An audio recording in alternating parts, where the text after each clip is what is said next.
இளநீர் இயற்கையோட குளுக்கோஸ். ஆனால் தாகம் எடுக்கிறப்பெல்லாம் இளநீர் குடிக்கிறது உங்களுக்கு முழுமையான பலனை தராது. இளநீரை எந்த நேரத்தில் குடித்தா அது மருந்தா மாறும் தெரியுமா? இளநீர் குடிக்க மிக சிறந்த நேரம் அதிகாலை தான். சில பேர் சொல்லுவாங்க அதிகாலையில் வெறும் வயிற்றுல இளநீர் குடிக்கக்கூடாதுன்னு. ஆனால் உண்மை என்ன தெரியுமா?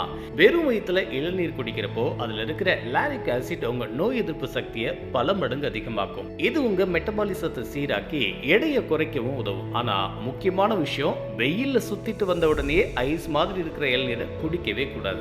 அதே மாதிரி உடற்பயிற்சி செஞ்சு முடிச்சதுக்கு அப்புறமா இளநீர் குடிச்சா அது ஒரு நேச்சுரல் எனர்ஜி ட்ரிங்க் மாதிரி செயல்பட்டு உங்களோட எலக்ட்ரோலைட்ஸை பேலன்ஸ் பண்ணும். ஆனால் ராத்திரி நேரத்தில் இளநீர் குடிக்கிறத தவிர்த்தரணும். ஏன்னா இது ரத்த அழுத்தத்தை குறைச்சி உங்கள் தூக்கத்தை பாதிக்கலாம். காலையில் குடிச்சா அது தங்கம், மதியம் குடிச்சா அது வெள்ளி. நேரம் தெரிஞ்சு இளநீர் குடிங்க, ஆரோக்கியத்தை முழுசா அனுபவிங்க. இந்த டிப்ஸ் உங்களுக்கு புதுசாக இருந்தால் கமெண்ட்ல சொல்லுங்க.